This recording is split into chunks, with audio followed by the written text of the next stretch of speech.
Hello everyone, my name is Amrit Kaur Pelania and I welcome you to School T, India's first online school.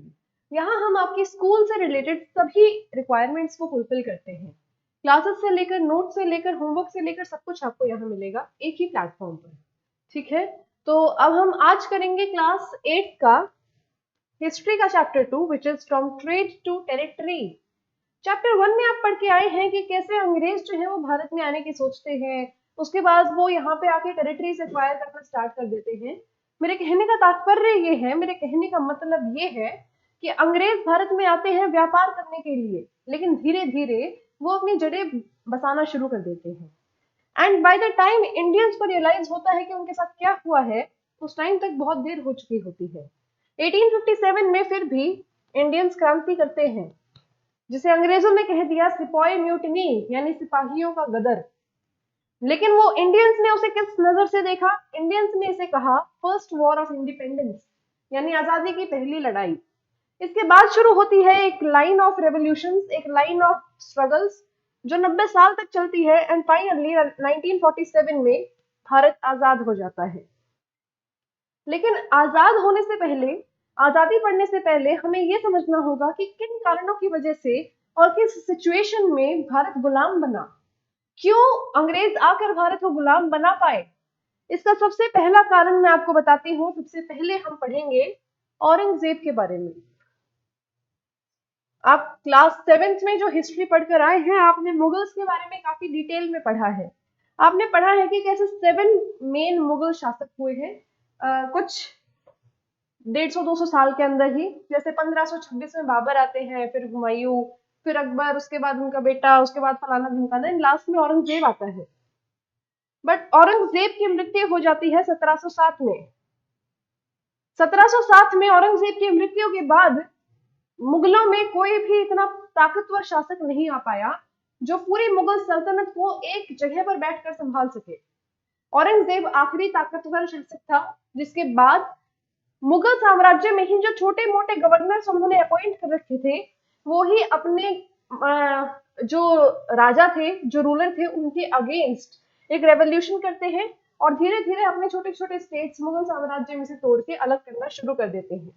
For example अगर आप देखें India का map, ठीक है, इस तरीके से है। यहाँ पे अपना गुजरात हो गया और फिर ये साउथ इंडिया। ओके, इंडिया में अगर हम बात करें मुगल सल्तनत की, तो मुगल सल्तनत तकरीबन यहाँ से ऐसे इतने एरिया में एक्सपैंड करती थी। ओके, लेकिन जब औरंगजेब की मृत्यु हुई, उसके बाद यहाँ से हैदराबाद स्टेट अलग हो गया। हैदराबाद सेंट्रल इंडिया में, यहाँ यूपी बिहार में अवध स्टेट एक निकल आया। ठीक है, समझ रहे हैं? यहाँ पे बंगाल प्रेसिडेंसी अलग हो गई, बंगाल अलग हो गया मुगल साम्राज्य से। ऐसा नहीं था कि एक दिन सुबह उठे इनके शासक, जो ये अवध के, हैदराबाद के और बंगाल के राजा थे या गवर्नर थे, वो एक दिन सुबह उठे और उन्होंने कह दिया भाई आज से हम मुगलों की बात नहीं मानेंगे। नहीं, ऐसा नहीं था। एक्चुअली हुआ क्या था कि इन्होंने धीरे धीरे मुगलों की बातें मानना कम कर दिया। जो मुगल राजा यहाँ दिल्ली में बैठकर आदेश देता था, उन्हें मानना इन्होंने कम कर दिया over a period of about 50 से 60 साल।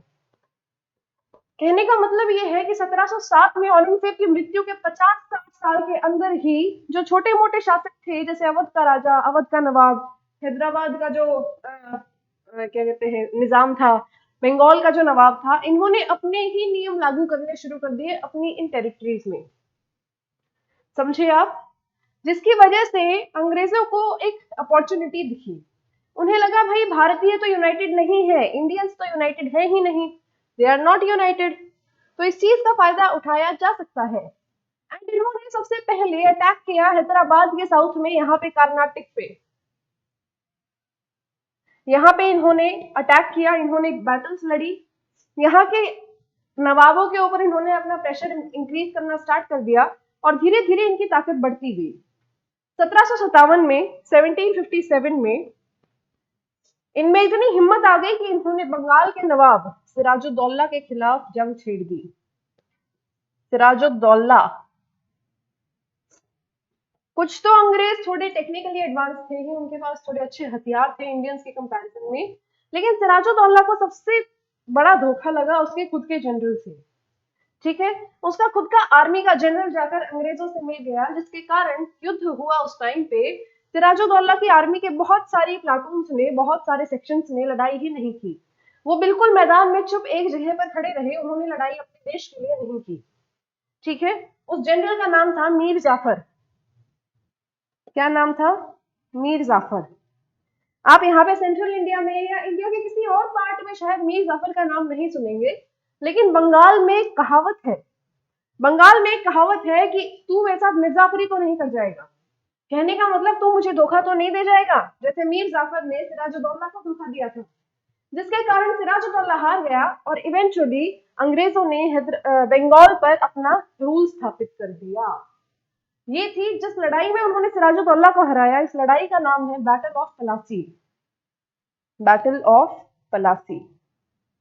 बैटल ऑफ प्लेसी में बंगाल हार गया था और अंग्रेज जीत गए थे। ठीक है, और प्लेसी कहाँ है? बंगाल में एक जगह है। इसके कुछ टाइम के बाद पहले मीर जाफर नवाब बनता है, फिर इसका जो मतलब रिलेटिव था, एक मीर कासिम नाम था उस व्यक्ति का, वो नवाब बनाया जाता है। ये इसको हटा देते हैं, फिर उसके बाद इसको नवाब बनाते हैं। मीर कासिम अंग्रेजों के खिलाफ बगावत कर देता है तो उसको भी हटाते हैं। फिर ये उसके बाद मीर कासिम की बात कर रही हूँ, सॉरी। सो मीर कासिम फिर क्या करता है, अंग्रेजों के खिलाफ ही बगावत कर देता है, जिसकी वजह से अंग्रेज इसे भी हटा देते हैं। लेकिन ये फिर अवध की और दिल्ली सल्तनत में जो सेंटर में हमारा मुगल राजा बैठा था, उसकी मदद लेकर आया और इसने फिर से 1764 में एक बैटल शुरू कर दी, जिसे कहते हैं बैटल ऑफ बक्सर। क्या कहते हैं? Battle of Buxar. ये दो ऐसी बैटल्स है जिसकी वजह से भारत का इतिहास आज के दिन वो है जो कि वो है। यानी आज के दिन जो आप हिस्ट्री पढ़ते हैं उसके कॉजिंग इवेंट्स ये दो बैटल्स हैं, battle of Plassey and battle of Buxar. अगर इन बैटल्स में अंग्रेज हार जाते तो आज सिचुएशन थोड़ी अलग होती। आज शायद भारत भारत के तौर पे एग्जिस्ट नहीं करता, क्योंकि वो यूनाइट करने का काम, भारत को एक साथ एकजुट बांधने का काम भी अंग्रेजों ने किया है। उन्होंने भारतीयों को इतना परेशान कर दिया कि उन्हें इंडियंस को समझ में आने लगा कि आपस में ही हम मिलके एक साथ रहेंगे, यूनाइटेड रहेंगे तो ही हम अपना भला कर सकते हैं, जिसकी वजह से भारत का नक्शा आज जो है वो है। ठीक है, तो बैटल ऑफ प्लासी हो गई 1757 में, battle of Plassey. Okay, and battle of Buxar हो गई 1764 में। ये दो बैटल्स हैं जो आप बिल्कुल भी नहीं भूलेंगे। उसके बाद हम इस चैप्टर की रीडिंग के टाइम पे पढ़ेंगे कि किस तरह से अंग्रेजों ने बाकी की जो डायनेस्टीज थी, बाकी के जो राजा थे, उन्हें भी हराया। सबसे पहले उन्होंने यहाँ साउथ इंडिया में मैसूर पर कब्जा किया, फिर उन्होंने कैसे मराठों को हराया, फिर उन्होंने कैसे सिंध पे कब्जा किया, हैदराबाद वगैरह को ओवरटेक किया। ये सारी बातें हम पढ़ेंगे चैप्टर करते हुए, चैप्टर रीडिंग के टाइम पे। और किस तरह से अंग्रेज जो व्यापारी बनकर आए थे भारत में, वो अंग्रेज जो व्यापार करने की मंशा से आए थे, भारतीयों को लगा था कि ये व्यापार करने आए हैं, उन्होंने कैसे देश के अलग अलग हिस्सों पे आक्रमण करके उन्हें जीत कर उन पर अपना रूल स्थापित करना शुरू कर दिया। फ्रॉम ट्रेड टू टेरिटरी, यानी व्यापार से कैसे वो बदल गए टेरिटरी यानी इलाकों को संभालने के लिए। कैसे अंग्रेज जो थे उनके कुछ गवर्नर जनरल्स की पॉलिसीज की वजह से अ, मतलब अंग्रेज जीतते ही चले गए। ये सारी बातें हम करेंगे चैप्टर रीडिंग वाली क्लास में। अभी के लिए आई थिंक आपको ओवरव्यू मिल गया होगा चैप्टर का नाम ऐसा क्यों पड़ा है, क्या क्या मेन इवेंट्स हुए थे। इसके अलावा इस चैप्टर में जो भी है we will be discussing it in the जो हम बुक रीडिंग वाला क्लास लेंगे उसमें। सो बेटा इतना ही था इस क्लास के लिए। I hope you must have enjoyed it. बहुत इंटरेस्टिंग सी स्टोरी बताई है मैंने आपको, तो अपने फ्रेंड्स के साथ, फैमिलीज के साथ शेयर करना ये स्टोरी, उन्हें भी तो पता चले आप लोग कितनी पढ़ाई करते हो। ठीक है, so this was all for this class. This class was presented to you by school ji, India's first online school. मेरा नाम है अमृत कौर पिलानिया। हम मिलेंगे अगली क्लास में, तब तक के लिए thank you and bye bye.